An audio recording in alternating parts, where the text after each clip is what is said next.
everyone, welcome back to Essence Fresco. मैं हूं सिमांतिका and I'm a home baker. I hope आपने मेरी previous slutty brownie recipe ज़रूर try की होगी जिसमें हमने बनाई थी 3 layer brownie with cookie dough, Oreo and fudge brownie on top. इसी तरह की brownie as well as bread recipes easy with step आपको मेरे चैनल पर मिल जाएगी, so please do subscribe. तो आज हम बनाने वाले हैं super delicious garlicky buttery and cheesy this garlic bread stick is so amazing और बहुत ही डिलीशियस होती है and it's easy to make. आपको इसमें ईस्ट की रिक्वायरमेंट नहीं है। तो चलिए मैं जल्दी से इसके इंग्रेडिएंट्स से आपको इंट्रोड्यूस कराती हूँ और पढ़ते हैं हमारी इस ट्विस्टी गार्लिक ब्रेड स्टिक्स की तरफ। इस ब्रेड स्टिक के लिए हमें बहुत ही सिंपल इंग्रेडिएंट्स लेना है। लीजिए 180 grams of all purpose flour, 1 teaspoon of salt, 80 grams of cold water and refrigerate किया हुआ बटर 100 ग्राम्स। मेक श्योर कीजिए आप इसे 1 घंटा रेफ्रिजरेट कर लें यूज़ करने से पहले। अब लेंगे 30 grams room temperature butter separately, 5 to 10 grams chopped spring onion, around 5 to 8 grams minced garlic या किसा हुआ garlic and 1 table spoon of honey. उसके बाद लेंगे बड़े पीसों में किसा हुआ चीज़ अराउंड 120 ग्राम्स जिसमें होगा 80 ग्राम्स मोज़रेला, 40 ग्राम्स चीज़ आप अपनी चॉइस से कोई भी ले सकते हैं। लेंगे 1 table spoon of milk, 1 egg और लेंगे ये ब्रश ताकि हम एग वॉश हमारे ब्रेड को अच्छे से कर सके। तो आप इस तरह का ब्रश ले सकते हैं या एनी अदर ब्रश जो आपके पास अवेलेबल हो, आप उसे भी यूज़ कर सकते हैं। अब हमने जो कोल्ड बटर लिया है जिसे हमने रेफ्रिजरेट किया है अराउंड 1 आवर, उसे हम चॉप करेंगे स्मॉल पीसेस में और लेंगे हमारा फ्लावर और फ्लावर में ऐड करेंगे 1 टीस्पून ऑफ सॉल्ट। उसके बाद जो हमारा चॉप्ड बटर है उसे हम मिक्स करेंगे फ्लावर में और स्पून की हेल्प से बटर पीसेस को अच्छे से फ्लावर में कवर करके मिक्स कर लेंगे। अब हम फ्लावर और बटर को हाथों की हेल्प से मिक्स करेंगे। इस तरह से बटर को मैश करते हुए फ्लावर के साथ मिक्स कीजिए ताकि अच्छे से बटर और फ्लावर आपस में मिक्स होने लगे। इस तरह से मैश करते हुए कोल्ड बटर और फ्लावर को मिक्स कीजिए। एक बार ये जब मिक्स हो जाएगा और आप इसे हाथों में पकड़ेंगे तो फ्लावर और बटर आपस में स्टिक होने लगेगा। अब इसमें हम मिक्स करेंगे हमारा कोल्ड वाटर और इसे अच्छे से मिक्स कर लेंगे। आप इसे ज़्यादा नीड नहीं कीजिएगा, आपको जस्ट मेक श्योर करना है कि वाटर अच्छी तरह से बटर और फ्लावर में मिक्स हो जाए। इससे ज़्यादा नीड किया तो आपको इसे बेलने में दिक्कत होगी, इसलिए जस्ट जितना मैं मिक्स कर रही हूँ अराउंड लाइक 30 सेकेंड्स, आप बस उसे इतना ही मिक्स कीजिएगा। पानी जब मैदे को अच्छे से बाइंड कर ले तो इसे एक गोल बॉल में कन्वर्ट कीजिए और लीजिए एक प्लास्टिक रैप। आप चाहें तो क्लिंग फिल्म या कोई भी प्लास्टिक रैप ले सकते हैं क्योंकि हमें हमारे डो को रेफ्रिजरेट करना है अराउंड 1.5 hour to 2 hours। हम इसे रेफ्रिजरेट करेंगे अगेन क्योंकि हमारी डो को इलास्टिसिटी मिलेगी और वो वापस से स्प्रिंग बैक नहीं होगा या सिकुड़ेगा नहीं जब हम उसे बेलेंगे। तो इस तरह से इसे प्लास्टिक में रैप कीजिए, एक बॉल का शेप दीजिए और रेफ्रिजरेट कीजिए 1.5 से 2 घंटे के लिए।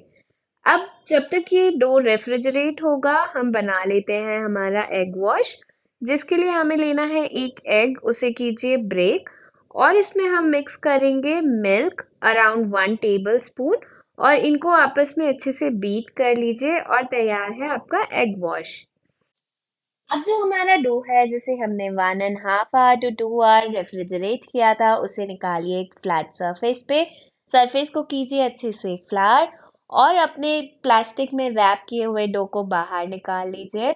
इसे रोल करते हुए इस तरह से फ्लावर में रोल कीजिए और एक राउंड बॉल का शेप देके इस तरह से फ्लैट कर लीजिए। वापस से अपनी सरफेस को फ्लैट कीजिए बिकॉज ये डो थोड़ा सॉफ्ट है तो ये स्टिक ना हो जाए। अब हम इसे एक रेक्टेंगल का शेप देंगे अराउंड 15 by 8 इंच। अब इस तरह से इसे फोल्ड कीजिए, एक बार नीचे से एक बार ऊपर से और फिर दोनों तरफ से फोल्ड करके एक स्क्वायर का शेप देंगे। वापस से हमारी सरफेस फ्लैट करेंगे। अगेन हमें सेम प्रोसेस फॉलो करना है, इसे देंगे एक रेक्टेंगल का शेप और सेम फोल्ड करेंगे नीचे से फिर ऊपर से और दोनों कॉर्नर पे से और फिर से एक और बार इसे हम एक स्क्वायर के शेप में कन्वर्ट कर लेंगे। जैसा कि आपने नोटिस किया होगा हमने इसे 2 बार स्क्वायर शेप में फॉर्म कर लिया है तो हमारी ब्रेड में डिफरेंट डिफरेंट लेयर्स फॉर्म हो चुकी है ऑलरेडी। अब हम इसे वापस से स्ट्रेच करते हुए एजेस पे से ले जाके रेक्टेंगुलर शेप देके इस तरह से बेल लेंगे। जब हमारा डो जिल हो रहा था फ्रिज में, आपको याद होगा हमने एग वॉश बनाया था।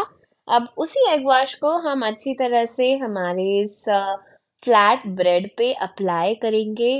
इवनली अप्लाई करना है सारे एजेस पे, स्पेशली कॉर्नर्स को कवर करना ना भूले। और इसे अच्छे से स्प्रेड कीजिए ताकि एक थिन लेयर पूरे ब्रेड पे फॉर्म हो जाए। अब जो हमने चीज़ लिया था हम उसे हाफ सरफेस पे इस तरह से इवनली स्प्रेड करेंगे। मेक श्योर कीजिए कि सब तरफ बराबर से चीज़ जा रहा हो। और एजेस पे से आप हाफ हाफ इंच चाहे तो छोड़ सकते हैं। और इस तरह से हम इवन स्प्रेड करने के बाद जो हाफ ऑफ द सरफेस है उसे फोल्ड कर देंगे। यहाँ पे थोड़ा सा एग वॉश हमारे सरफेस के ऊपर आ चुका है तो मैं उसे इस तरह से टैप करके हटा दूंगी और उसके ऊपर फ्लावर डालूंगी। अब इसे हमें करना है टर्न। तो ये अच्छे से उठाइए, आप दोनों हाथ नीचे रखिए और इसे इस तरह से टर्न कर दीजिए। अब टॉप पे भी हम थोड़ा फ्लावर स्प्रिंकल करेंगे और विद द हेल्प ऑफ बेलन या रोलिंग पिन हम इसे एक रेक्टेंगुलर शेप देंगे अराउंड 12 इंच बाई 8 इंच का। और इस तरह से हम इसे बेल लेंगे। अगेन हम इस पे एग वॉश अप्लाई करेंगे, इवनली हमें अप्लाई करना है और पूरी सरफेस को अच्छे से कवर कर देंगे। अब किसी भी शार्प ऑब्जेक्ट या नाइफ से 1-1 इंच पे कट लगाइए और इसे इस तरह से सेपरेट कर लीजिए लंबे स्ट्रिप्स में। मैं यहाँ पे स्क्रेपर यूज कर रही हूँ, आप चाहे तो नाइफ या मेटल स्केल या जो भी आपको कन्वीनियंट हो आप यूज कर सकते हैं। हमें इस तरह से 1-1 इंच के कट लगा के लॉन्ग स्ट्रिप्स कट कर लेने हैं हमारे डो के। अब इसे रोल करने से पहले आप अपनी ओवन को 200 डिग्री सेल्सियस पे प्री हीट कर लीजिए फॉर 10 मिनट्स। इस तरह से लेंगे एक बेकिंग ट्रे, उस पे रखेंगे पार्चमेंट पेपर। एक एक स्ट्रिप लेते जाइए, उसे स्ट्रेट रखिए और ट्विस्ट कीजिए ऊपर के साइड से या नीचे के साइड से। मैं आपको डिटेल में दिखा देती हूँ। इस तरह से एक स्ट्रिप पिक कीजिए, ऊपर से फोल्ड कीजिए, फिर बॉटम पे, फिर ऊपर से, फिर बॉटम से। इस तरह से आपको सारी स्टेप्स फोल्ड कर लेनी है अपने पैन में और इस तरह से लाइन करके प्रिपेयर कर लीजिए फॉर बेकिंग। अब जो रिमेनिंग एग वॉश है हम उसे यूज़ करेंगे और जो फ्लावर वाला सरफेस है हमारे ट्विस्टेड ब्रेड स्टिक्स का, उसे भी इससे कवर कर देंगे ताकि बेक होने के बाद वो भी शाइनी हो जाए। जैसा कि आपको याद होगा हमने हमारा ओवन प्री हीट किया है एट 200 डिग्री सेल्सियस पे, तो अब हम इसे लगाएंगे बेकिंग पे।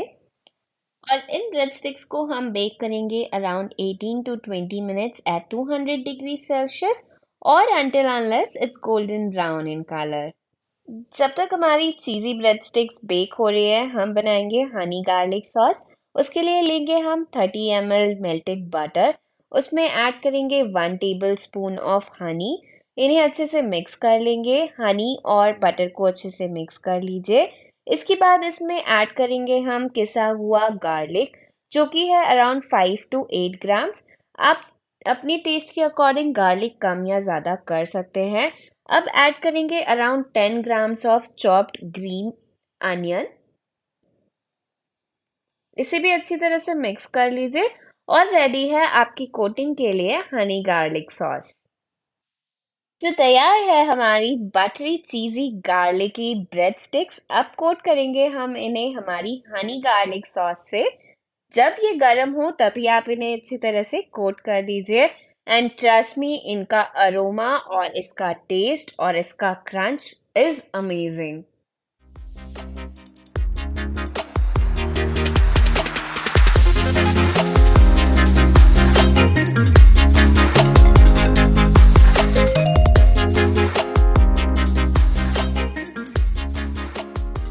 ये twisty puffy cheesy garlic bread sticks हैं full of flavour with butter cheese and garlic.